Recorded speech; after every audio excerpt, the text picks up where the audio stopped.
Good evening. Welcome to this Mud Hut production. I hope we're all in our feelings tonight. We are immersing you in this virtual experience, reading you some poetry. We're going to be exploring our feelings, deep emotions, and we'd love for you to collaborate. Please scan our QR code, let us know your thoughts in the comments, drop some poetry if you feel called to, and we hope you enjoy the next hour away from us.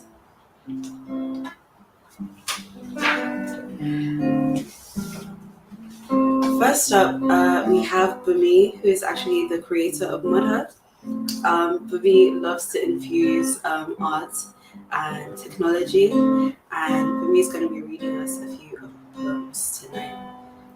So let's welcome Bumi to the stage.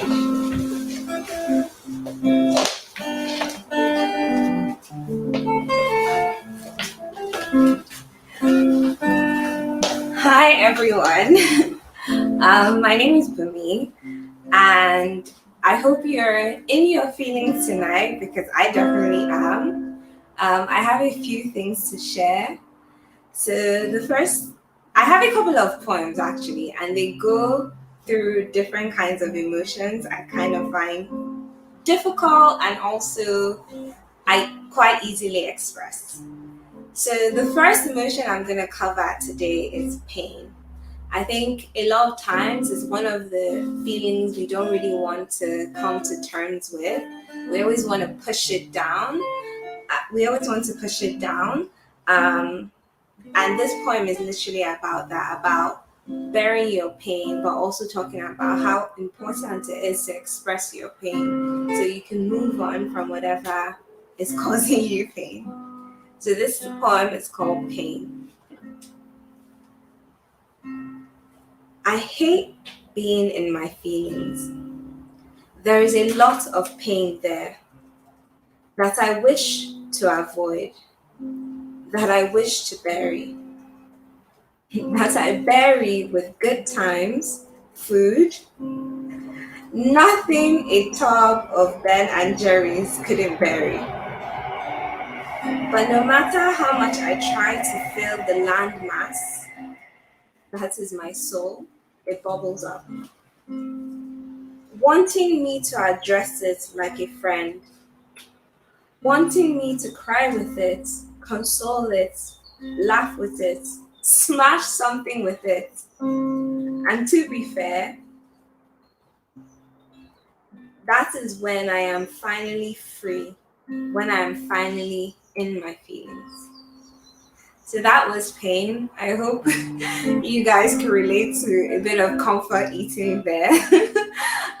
My favorite thing to have when I'm in my feelings or when I don't want to talk about my feelings, a nice tub of Ben and Jerry's or Haagen Dazs, and yeah. But nowadays I have to do all this with a lactate pill. So talk about growing up. So my next poem is called Anger. And for me, anger is one emotion I kind of feel embarrassed sometimes to express because I feel like it's so raw that, and when it comes out, especially when it comes out unexpectedly, you don't know how the other person is going to react with it, and it can kind of consume you. So it kind of scares me. So a lot of times, I don't want to. I don't want to feel my anger basically. So I wrote this poem kind of like of a story of a situation where I didn't want to express it. So this poem is called Anger. I wanted to yell at you today, scream at you, allow my anger flow, but you beat me to it. Your sadness overflows, changing the direction of my anger. Now it is back in me, till another day, I guess.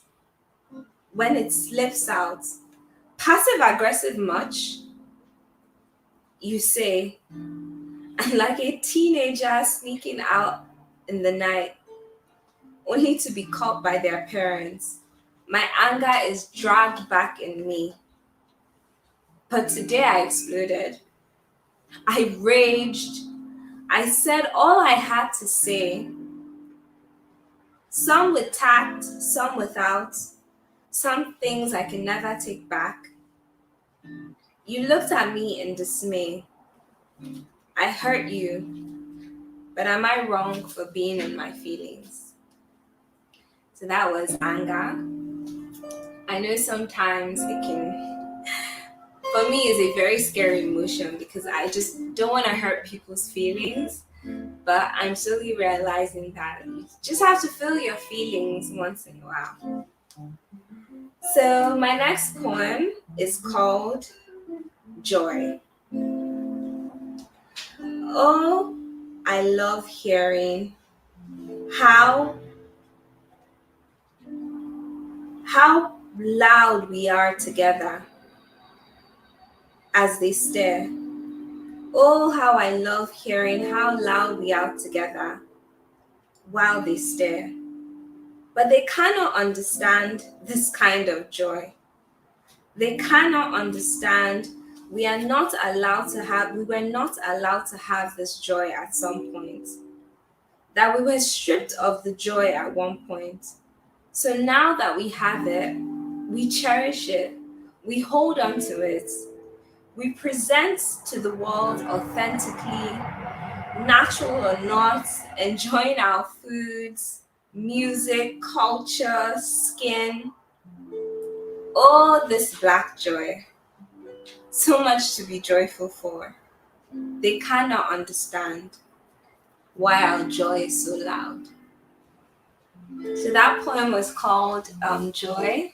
So if any of that resonated with you today, um, yeah, don't forget to scan the QR code and also tell us about what you're in your feelings about. Whatever resonates with you as we go through these different poems. If you're feeling sad, if you're feeling happy, let this be a moment for you to express yourself, to feel free.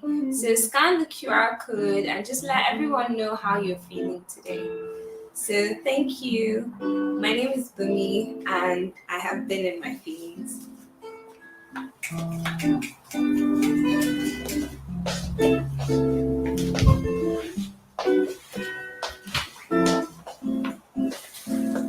Thank you, Bumi, for that beautiful word. I think we can all agree that you've expressed a beautiful range of very different emotions there, allowing us to really explore the depth of our feelings, our experiences, and I hope that this has aroused some feeling,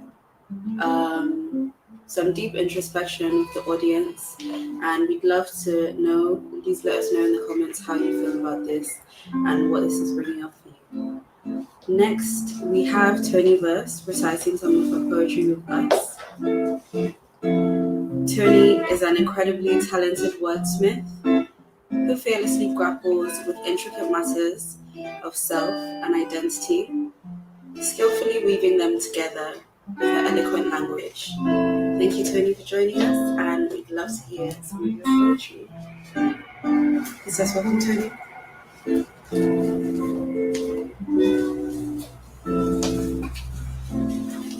Hi. I had to check if there was another Tony in the room because those are such nice words. Now I'm feeling shy. But hi everyone, I'm Tony Verse, and it's a pleasure to be back here again. And this time I'm in my feelings. One thing that takes me to my feelings a lot is my friends. Whatever the situation is, whether I'm just like overwhelmed with like love for them or even heartbroken by them. But I feel like my friendships have, taken me on a journey of exploring my feelings, and that has made me articulate them in different ways. But as we know, not all friendships are like happy-go-lucky. Like when we think about our favorite sitcoms, like Girlfriends or Friends or whatever the show is, there's always a fight. And I remember one fight made me write probably the deepest poem I've ever written. So here goes my first piece called Look For Me. Look for me in your words as they tore me into little pieces. Your words scattered across many floors, my heart in your anger, my mind in your hurt. I'm everywhere and nowhere at all. I don't know where some bits of me have left, words and body alike, or if I can be put back together or forever lost in the gaps of the letters that you put side by side blank to make your soul-piercing sword. Look for me in your silence, in your words unsaid, in the reasons in my head, the whole of nothingness. Who I am floats through the air with no words to hold on to, truths and lies, and in-betweens pass by, but nothing within my reach. I am deep in the darkness, lost in your quiet, with no response to ever set me free. Look for me in the space you created, the one that was absence of grace. Who I am exists across from your divide, but I was never really given the chance to survive. As you fill the space with negativity of what was of me crumbled and died. Or maybe I'm not dead, I'm just beneath the rubble of your thoughts and perceptions of me that made us crumble, and there my cries have fallen to ears deafened by pain.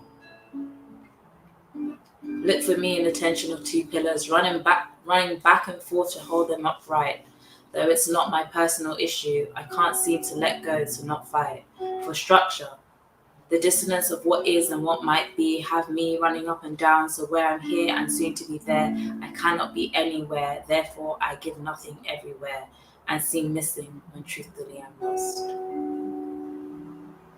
Look for me in the rivers of rejection where no's and unfortunately's flow. Unfortunately, I seek some source of refuge in finding immediate vocation as the self-devaluation enters the rotation, and I find myself stuck in an endless cycle of frustration where there's more closed doors than slight cracks in the window, and darkness gives no room for cinemas of hope. There in the shadows, dejected, rejected, I lie.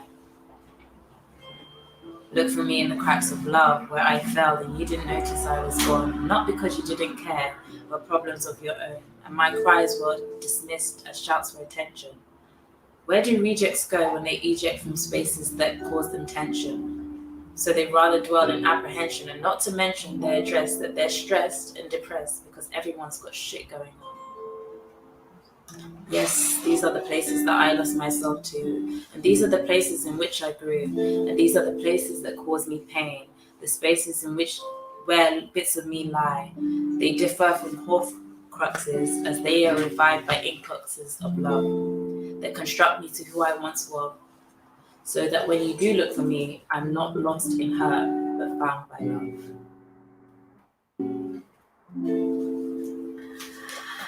That was Look For Me.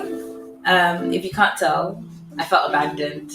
That was the feeling, and I was just giving people like maps on how to find me. But yeah, hopefully it stuck with someone.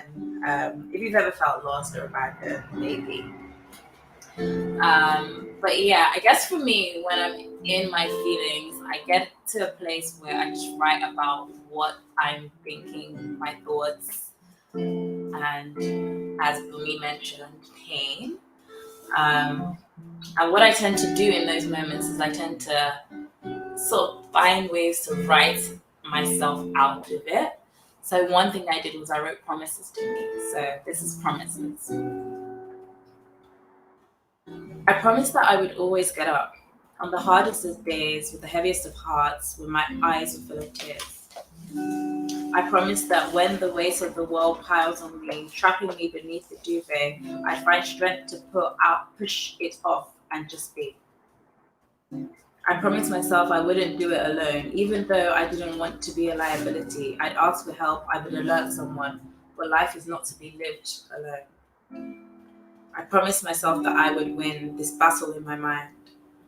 I promised myself that I wouldn't run from love, no matter what my mind told me. I was allowed to feel down, to cry, to be quiet. I wasn't any less deserving.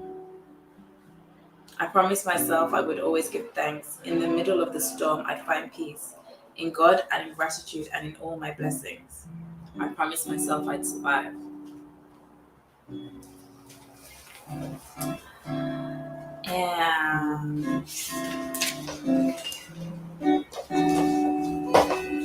And then this next piece is about when you're in your feelings and you kind of create your own story. So I don't know if this happens to anyone where people say something or behave in a type of way, and instead of asking them why did they say that or what did they mean by that, we'll just be like, oh, this person doesn't care about me. How could they embarrass me by saying that? They obviously hate me. And then we run off into a tangent about something that has nothing to do with anything. And people are just reckless with their words, or they just, don't really know that the words will hurt. So this doesn't have a title, but maybe you guys can think of one. As you grow older, you have the tendency to protect your heart more, just as the Bible instructs. From the lessons of failed love to broken friendships. But what do you build your cage with? The metals of dishonesty, veiled by personal sentiment, feeding your heart with the hurt of lies, when they're no relevant and are in no way pertinent to the progression of life. It's easier to say that people don't care, to believe that no one wants you around, because you hear the sound of silence ringing louder than your phone, even though it's been on silent mode for the past 10 years. You have your guard up. But that guard is powered by insecurity. Ironically, your self-defense is actually quite weak because all it needs is a little love to break through, because you crave love. Yes, you do. But imagine how powerful you would be if you were to fuel yourself with relevant truths, the honesty of life, the individuality of beings, that all we do are not, that all of our actions are not reflections, but merely projections of our internal battles. Why not lean into simple understanding, where there's no indicative intention, or the lack of, or rather inattention, that we get from our friends, and simply accept that life sometimes just gets busy. And the last piece I'm going to share with you, it's just about expressing emotion when you're in your feelings. I don't know if anyone else gets choked up like I do, but I choke on my words to the point that I probably just start crying instead of saying words. So yeah, this is about that. And again, nameless, so feel free to suggest titles for me. I have 1,000 words at my tongue, but one is yet to be said, for they are tangled in motion, trapped by my feelings, scattered all over my head. There are words for pleasure and pain, words for peace and war, and words for the things that we don't have words for. As the words build up, they mount, they obstruct free flow and creativity. They begin to block art, ease, feelings, and all. For there's no release, no standing, no fall. They continue to pile up. Every word, every feeling, everything, all has meaning. Thank you. I'm Tony Bus, and I've been in my feelings.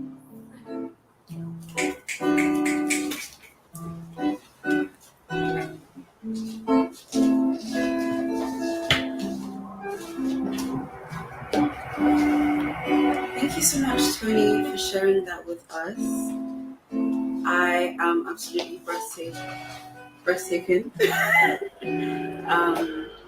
Yeah, so much depth there. Honestly, I can see that you've definitely found a way to express yourself really eloquently through your poetry, even though you say you struggle and feel tongue-tied sometimes. So, a different medium, essentially. Thank you so much. We are now going to invite both me and Tony to the couch. We're going to actually discuss the poetry and go into some more detail on what's caused them to write these deep poems. I hope you're in your feelings by now. And again, please let us know in the comments. Please drop some lines of poetry. After this, we're going to get our assistant AI to help us. So put some poetry in there and we can see what we'll generate after the discussion. Let's welcome both Bumi and Tony to the couch.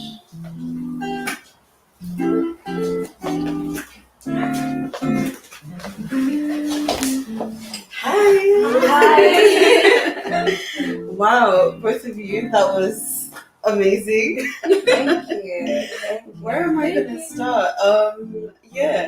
Definitely I can see for both of you, although for me it's a bit quiet. And Tony says she might be a bit tongue-tied, but you both clearly express yourselves so clearly through your poems.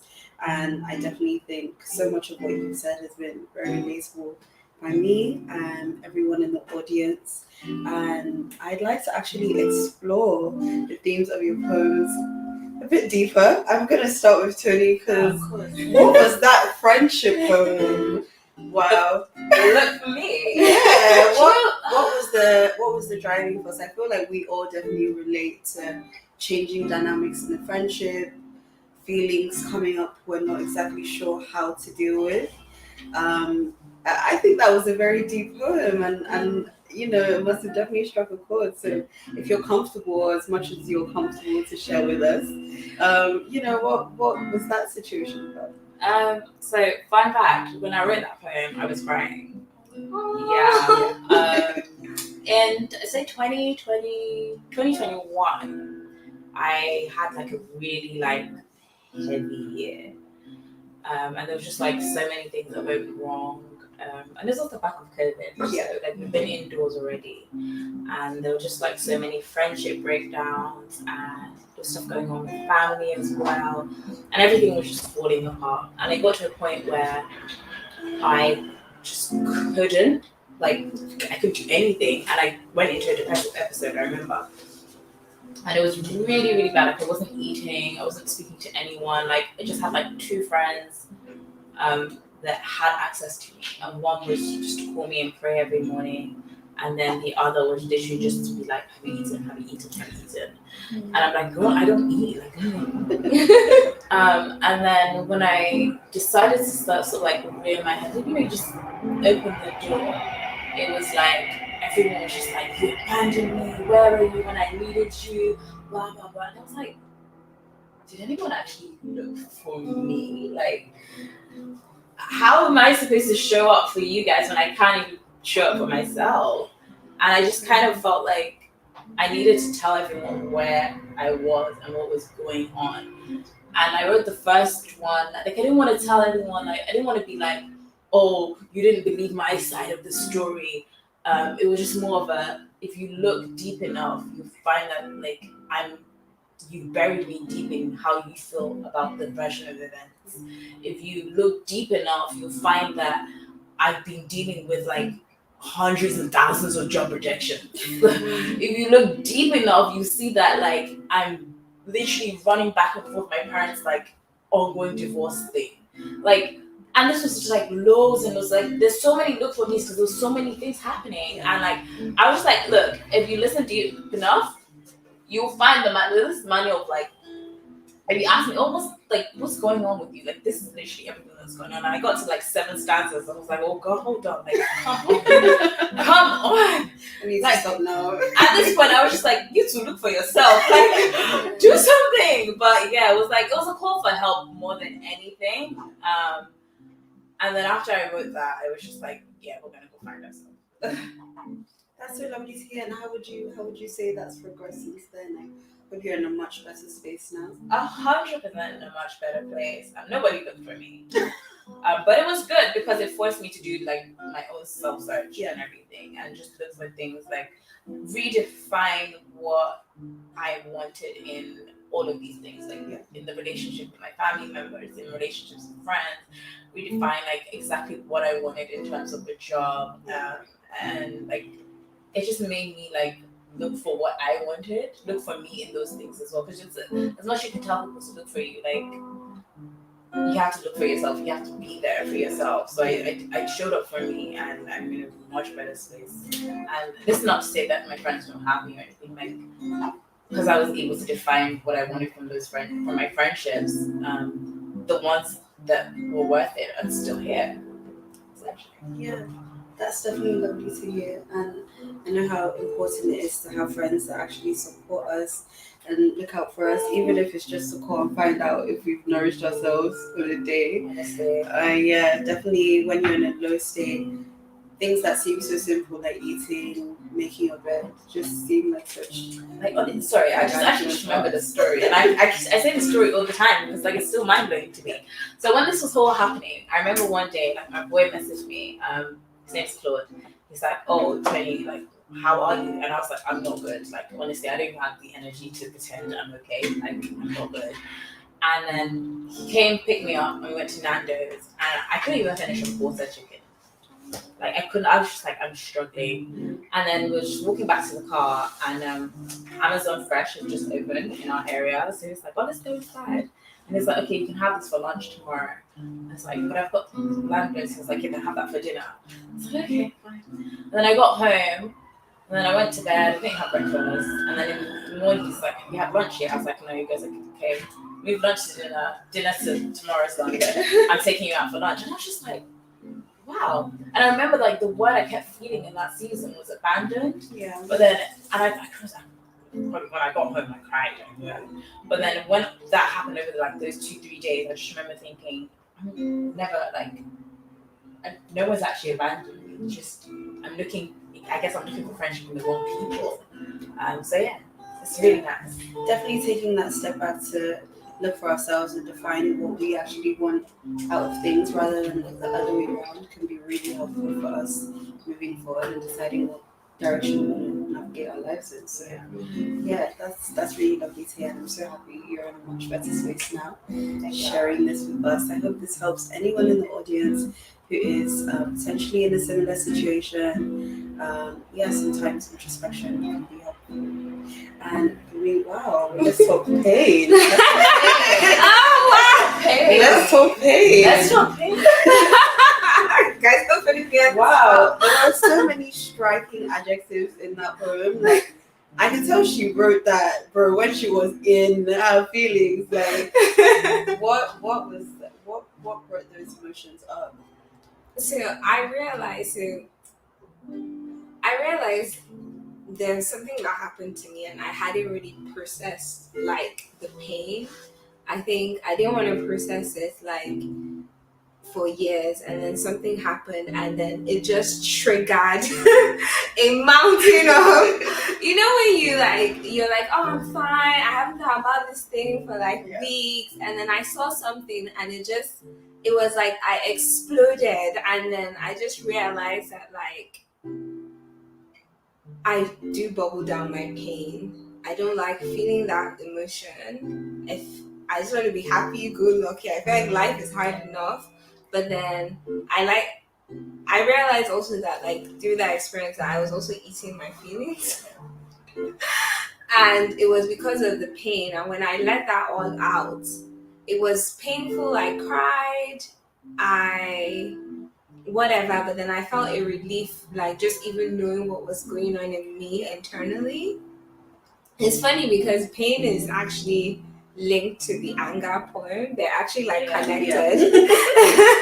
I'm glad we all picked up the line. Yeah, so she's not gonna talk about the anger. We're not gonna get the anger came first, and then the pain came afterwards. And yeah. But that's interesting though, because you eat your pain. Whereas I can't look at food when I'm like in my feelings, and it's annoying because I like food. Yeah. So it's just sort of one of those things. I'm just like, why don't I have an appetite? Like, everything just. It's funny when I'm feeling the pain, then I don't want to eat. But if I'm suppressing it, then I'm like, yummy, something to like distract you, something else to kind of focus on. And it's very interesting that you say that actually through expressing that and through going deep within yourselves to like look at the emotions that you don't want to, that's what actually like gives you the release. I can definitely say that you're so brave for going deep into yourself to look at what's actually causing that trigger for you. Yeah. Life can be so like harsh with you sometimes when you are being so stubborn. Like it just doesn't let you get away with things. So yeah, definitely things come up and then trigger you, and it's like, okay, now I have to go back into my closet and dig these boxes up. Yeah. Yeah. Because what's funny for pain is that like the thing that triggered the pain and the anger actually happened in the pandemic. And I think I was happening in the pandemic. Yeah, but I think it was hard. I think we actually underestimated the impact of the pandemic on our personalities as people. Like I think for me, I was just coasting through until I got to this like point. I was just like, oh my god, there's so many things that I'm feeling because everything was so intense, like in your face, because you have to be like you were either isolated or like it was just so scary times. No, not again. Wash your hands with this mask. It's true. I see that like people keep using hand sanitizer. Like, don't stop, guys. Yeah, no, like I definitely feel like in the pandemic, I think my mind just went into let's just function. Yeah. And other things we'll deal with them later. Yeah. But let's just be in a place where we get through this because that is definitely the mindset when you're going through something difficult. It's like I can't think about this too much. I need to just get through and come out on the other side. Like I don't even have energy to overthink this too much, like in the here and now. Sometimes actually experiencing deep things and feeling them can be really overwhelming. So it's like I can't actually deep too much that this is really happening. Like let's just pretend it's not. Sometimes I split my day into blocks to deal with the day. Like I mean, when life gets overwhelmed, I'm like, you know what? Let's just do these 6 hours. Yeah. Then we'll do the next 6 hours. That is an amazing. And then we'll do the next 6 hours. And then we'll do the next 6 hours. And guess what? Finish 24. And then we go again. That is. And something that can definitely be picked up from that is just presence. Like being in the here and now, feeling your emotions here and now, regardless of how painful or uncomfortable it might be, and knowing that emotions are just visitors and they're gonna leave. That is actually they're gonna leave. I love that. I've got a poster where it says emotions are just visitors passing through. Because similar to you, I did have a similar kind of like low episode, and I was like, I need to remember that I'm not always going to feel like this, or even when I'm frustrated, I'm not always going to feel like this, so I don't need to take it out on people. There are ways to kind of go inside and think about how we feel about things and use that as a way to actually move forward. So congrats to both of you on your bravery and progress in writing all that. I'd love to kind of go a bit deeper now into kind of your poetry journeys. I think both of you write amazingly well, and the feelings are expressed so clearly through your poetry that I'm wondering how long you've actually been at this, because you both seem very experienced. Well, actually, my love for poetry actually came kind of late, because originally, what I loved writing was plays. Like I would dabble in poetry and I like dabble in songwriting, but like my real thing was actually like I loved writing plays. And then in 2020, I sure was 2020. Girl. 2020, everything went down that year. Yeah, it was just difficult for me, and I couldn't write full-length plays. Like I'm even still trying to get over that, and but then I just had so much things I wanted to express, and I'm actually like one thing I've worked on like in the past couple of years, like expressing myself like verbally, whereas before I'm the kind of person that I'll just go and get angry by myself, and then I'll calm down and I'll move on, or I'll just, if someone offends me, I'll just cry and I'll move on, or I'll just, if it's too much, I'll just stop talking to you and I'll move on. And someone told me it's actually not fair because the person doesn't know why you're upset.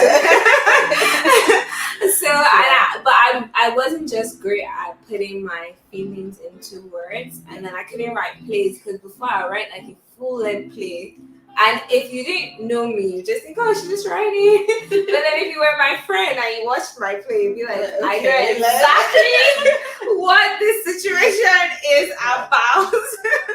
Exactly. Even though like it might be set in a different premise, or you just know like I know exactly what she was on about. Like, the audience doesn't know because they know in my mind, but my friends who know my story are like, girl, did you have to write a full length play for this? But then I started writing poetry because it was like smaller blocks of writing, and it like allowed me like express myself, and I didn't have that anxiety of, oh, I need to write like a full length play. I still want to do that actually, like still write full length plays, like just expressing things, complex things I see in the world. But I think I really enjoyed poetry because it helped me like express my feelings in small blocks. And then that also helped me from going from writing my feelings to also like being verbally more open with my feelings. And I've seen like such huge improvement that I'm like, I think poetry really helped with that. Yeah, for sure. And I think there's also a huge theme of relief alongside, getting more comfortable, being assertive, being more confident, being more verbal. There's a huge theme of relief through exploring how you feel and actually being able to come out from that and feeling okay, feeling like, okay, that wasn't too bad, and using your art, your poetry and plays as a healthy channel for you to kind of move forward from both difficult things or express a lot of joy that you have. So I'm grateful that it's kind of being, I like to call it a good like channel, or is it just like a way to move forward, and actually it creates beautiful art as well. So there's that. It's definitely a great channel. It's definitely a great channel. Yeah. And Tony, what about you? So this year is the official 15th birthday of Tony Bass. Happy birthday! I can't believe Tony Bass is a teenager. Like, she's got attitude. I know. Sweet 16 is coming soon. We're gonna have a party. That's why she's you. No, but my interaction with poetry started from when I was so much younger. Like at 8 years old, I went to drama school. So I was trained in drama, and for our exams we had to perform poems, and that just meant that first of all, like, we're reading like random poems about swings, and I liked it. I was like, this is different. And then when I got into secondary school, I used to write poems random. I used to write a lot. I used to do stories, poems. I wouldn't, maybe not full length plays, but I did one or two things like that. And I remember like when I was in senior school, like one of the teachers came to me and was like, you have to perform at the school assembly. Shout out to the teachers. Shout out to the back then. It's like, oh my god, why are you being so like extra? I was guessing, when you're stepping like the puberty, like everything's coming in, you're getting your ass cheeked. I'm 15. Essentially, I was 15. So I was just like, perform, like, ew. But then also, I was kind of gassed. I was like, oh my god, perform. But she said, so I went and I performed, and I was like, oh, okay, this is cool. Like, and then when I left secondary school and I was in A levels, I remember like I was just going through so much, and I wanted to tell everyone that I was going through things, but I didn't want to specifically say what it was. So I remember I used to call my poems back then concealed revelations. Oh, I love that. So they would literally be like deepest darkest secrets. I dress them in like language and figures of speech and literary devices. And people were like, oh my god, this is so nice. And I'm like, can you see it? But then when I got to uni, someone like went through my stuff and they're like, you should definitely like get up on an open mic. And then I did that, and I was just like, okay, you know what? Performing these pieces makes them like, it just frees them. Like I said, the release, and then I just literally just went on from there. And it's just been like a journey. Like, poetry has done so much for me, not just in terms of like being able to release. Like, I deliver poetry workshops in schools now. I run workshops independently. I've just worked on different projects in poetic ways, and it's just like so cool to see the lengths and breadths in which poetry has developed for me. And I think because of it, I just I imagine like this whole world of poetry. Like, my brand name is Tony Verse, but like people, it's a double entendre. So it's Tony verses and verses of poetry, but then it's also Tony verses in a whole universe of poetry. And essentially, that's who I am. Like, poetry is me. And I think more recently, when you go into a room, they're like, "Oh, so what do you do?" And I'm like, "I'm a poet." Like, now I don't. Before I used to be like, "Oh, I do this. I did